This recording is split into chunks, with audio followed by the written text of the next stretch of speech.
नमस्कार, मैं आरबी सिंह यादव और आप देख रहे हैं मेरा YouTube channel RB Singh Yadav editor.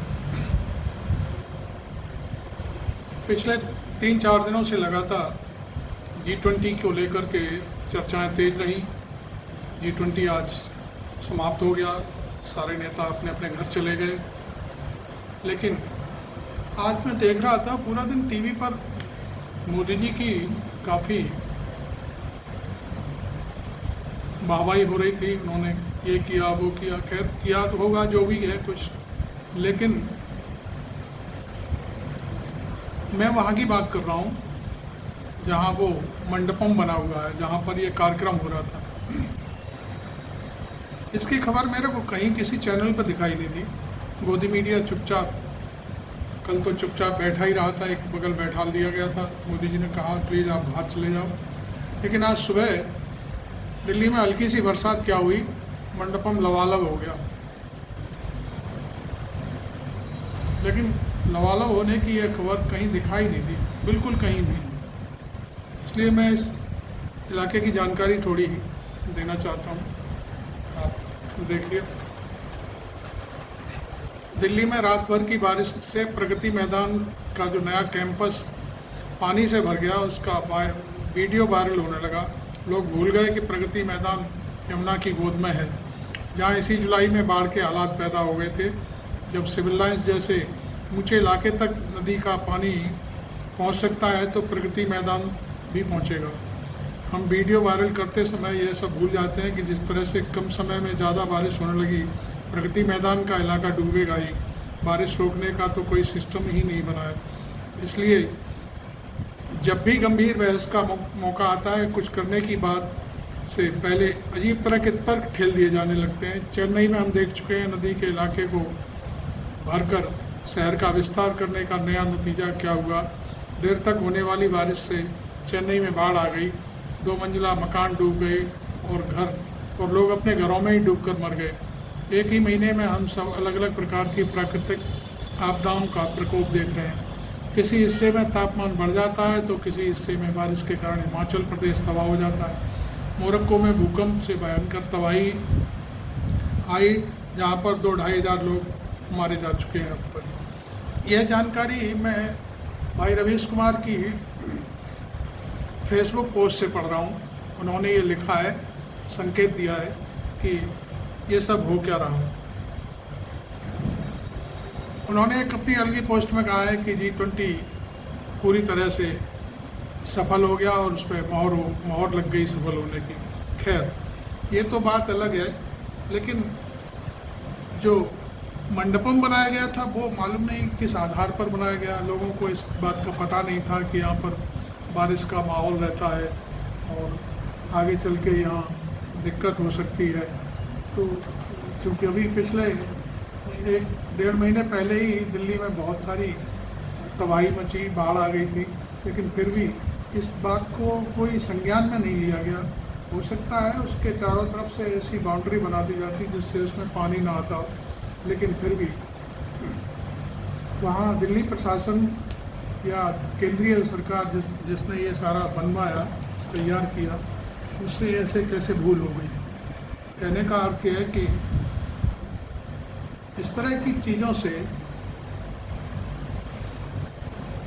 जो बाहर के विदेशी मेहमान आते हैं, वो इस तरह के कार्यक्रमों में हिस्सा लेते हैं, उनके सामने ये सब चीज़ें हो जाती हैं तो बड़ा अजीब सा लगता है।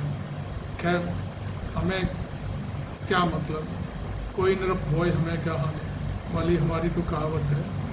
हम तो जनता को जागृत करने के लिए अपनी बात कहते हैं, जनता समझे तो समझे, नहीं समझे तो नहीं समझे।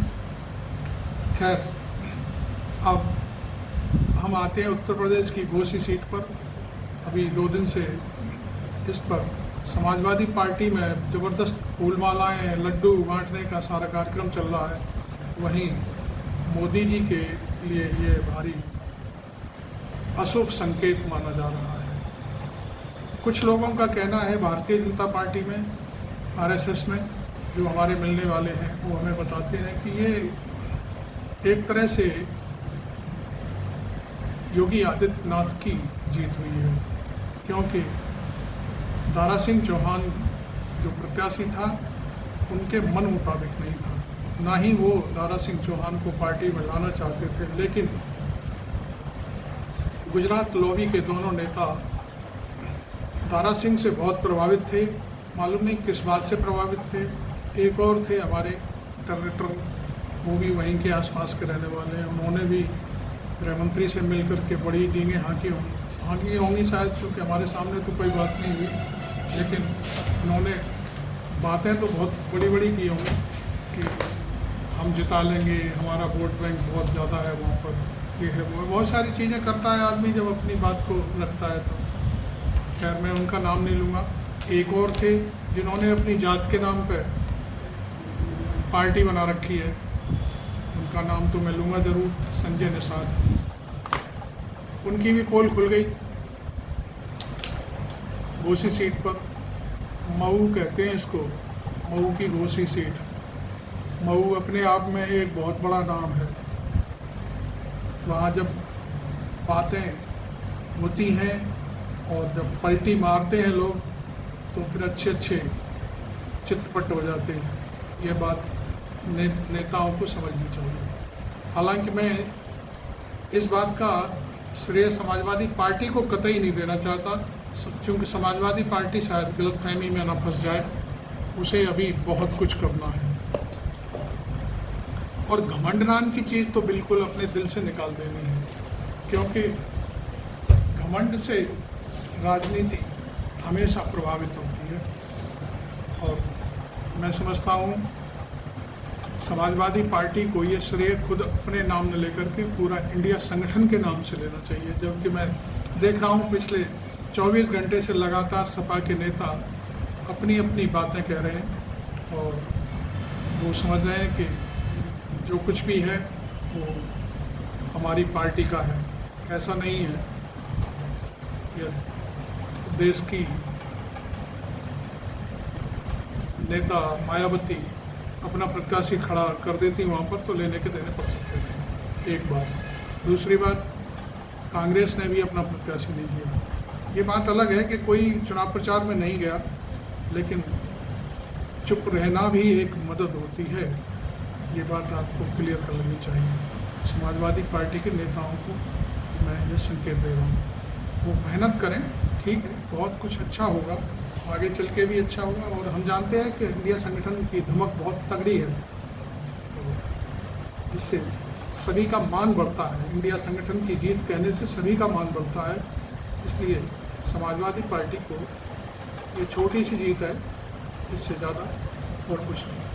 आप देख रहे थे मेरा YouTube चैनल, मैं आरबी सिंह यादव, इसे फॉलो भी करें, लाइक भी करें, और कोई मेरे वीडियो से किसी को तकलीफ हो तो वो आप टिप्पणी भी कर सकते हैं, कुछ भी कह सकते हैं। Thank you very much.